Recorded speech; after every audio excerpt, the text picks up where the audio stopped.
अस्सलाम वालेकुम नाज़रीन, मैं हूं फ़याज़ डोगर एडवोकेट अपने YouTube channel legal opinion by Fayaz Dogar के साथ आपकी खिदमत में हाज़िर हूं। नाज़रीन, सब लोग कैसे हैं? खैरियत से हैं? उम्मीद है ठीक होंगे।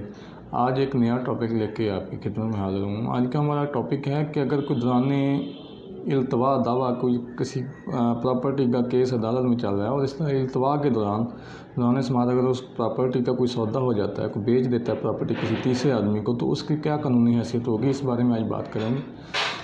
जी नाज़रीन, अगर आप लोगों ने मेरा चैनल सब्सक्राइब नहीं किया, चैनल पे नए हैं, तो रिक्वेस्ट है कि चैनल को सब्सक्राइब कर लें और बेल के बटन को दबा के नोटिफिकेशन भी ऑन कर लें ताकि हर आने वाली नई वीडियो का नोटिफिकेशन जो है आप तक आसानी से पहुंच सके। जी, अब बात करेंगे टॉपिक के कि जैसे मैंने अर्ज़ किया कि हमारा आज का टॉपिक है कि अगर दौरान समात दावा एक आदमी किसी तीसरे आदमी को प्रॉपर्टी सेल कर देता है तो उसकी कानूनी हैसियत क्या होगी, इस को कौन सा कानून डील करता है, इस पर हम बात करेंगे। जी, ट्रांसफ़र ऑफ प्रॉपर्टी एक्ट की जो दफ़ा है 52 है वो इसको डील करती है और इसको कहते हैं डॉक्ट्राइन ऑफ लिस पेंडेंस।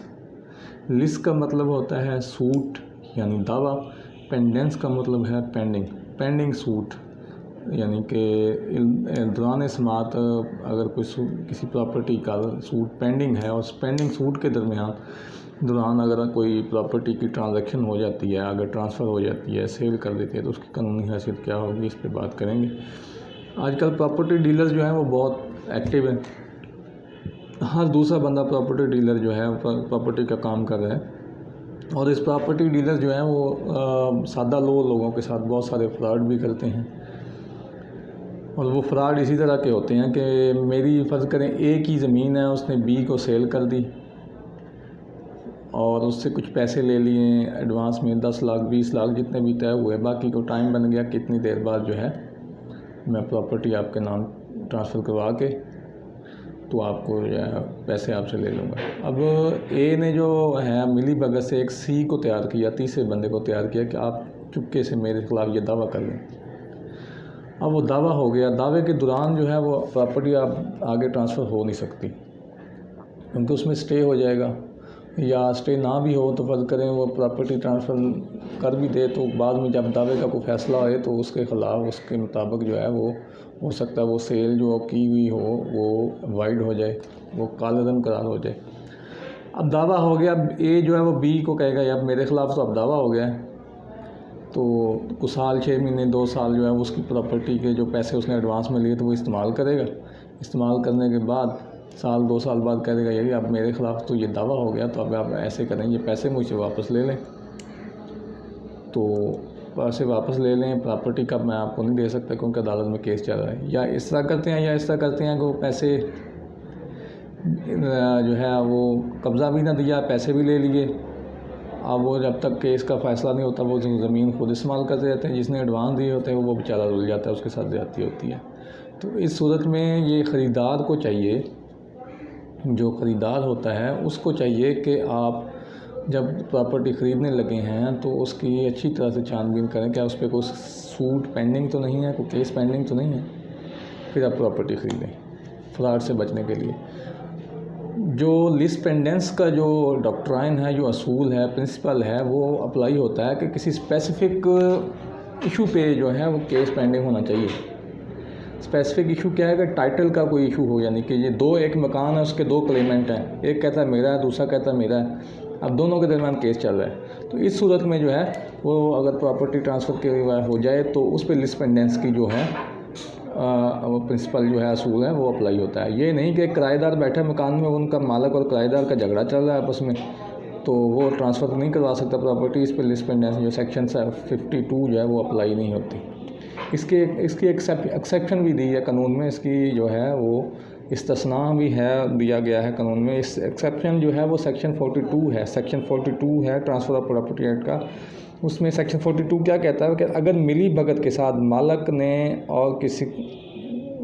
ने केस करने वाले से केस किया हुआ हो, यानी कि अगर मिली भगत से मालिक ने और दूसरे बंदे ने आपस में केस किया हो तो उस पर फिर थर्ड पर्सन जो है वो बोनाफाइड परचेज़र जो है जिसने ख़रीदी है, फ़र्ज़ करें ए ने प्रॉपर्टी सेल की, बी को सी ने केस कर दिया, या ए और बी के दरमियान केस हो गया, सी ने प्रॉपर्टी ख़रीद की, तो अगर तो वो मिलीबगर से ए बी ने आपस में केस किया हुआ है, सी पे वो अप्लाई नहीं होगा, वो क्योंकि वो बोनाफाइड परचेजर है, वो नेक नीयत ख़रीदार है, उस पर ये लिस्ट पेंडेंस का सूट जो है वो असूल जो है वो अप्लाई नहीं होगा, क्योंकि वो साबित हो जाएगा कि मिलीबगर से किया हुआ है या कोई किराएदारी का इशू है या इस तरह का कोई और लेन देन का मामला है, वो टाइटल का सूट नहीं है, तो उस पर लिस्ट पेंडेंस जो है वो अप्लाई नहीं होता।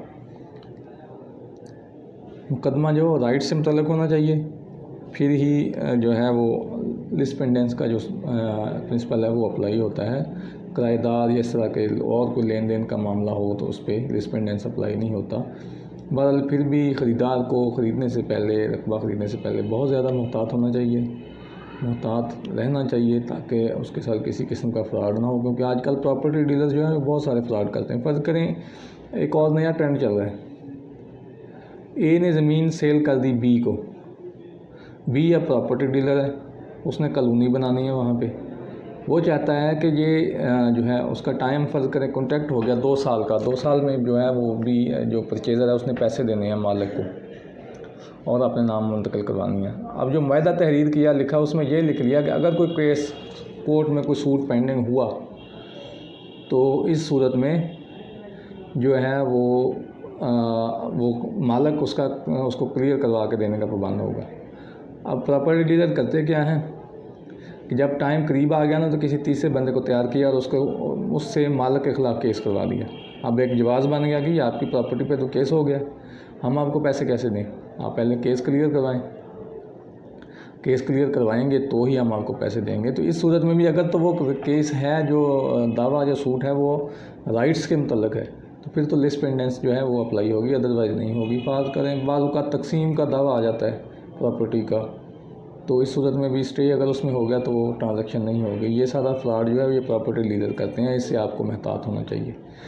जी नाज़रीन, ये था हमारा आज का टॉपिक। सेक्शन 42 इसमें एक्सेप्शन दी गई है लिस्ट पेंडेंस के बारे में, और 52 ट्रांसफ़र ऑफ प्रॉपर्टी एक्ट जो है उसकी सेक्शन डील करती है लिस्ट पेंडेंस को, यानी कि इल्तवा दावा के दरमियान अगर कोई प्रॉपर्टी की ट्रांजैक्शन होती है तो वो काले दम करार भी हो सकती है।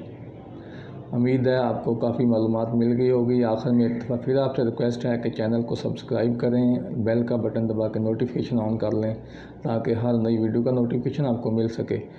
मज़ीद अगर आपको वीडियो अच्छी लगे और टॉपिक पसंद मालूमात आपको अच्छी लगे तो इसको वीडियो को लाइक ज़रूर करें, दोस्तों के साथ शेयर भी करें। कोई आपका क्वेश्चन हो इस टॉपिक से रिलेटेड तो आप जो है मुझे कमेंट बॉक्स में कमेंट करके या डिस्क्रिप्शन में दिए हुए मोबाइल नंबर पर कॉल करके या व्हाट्सएप करके भी मुझसे रब्ता कर सकते हैं। नए टॉपिक के साथ दोबारा हाज़िर होऊंगा। अल्लाह हाफ़िज़, अस्सलाम वालेकुम।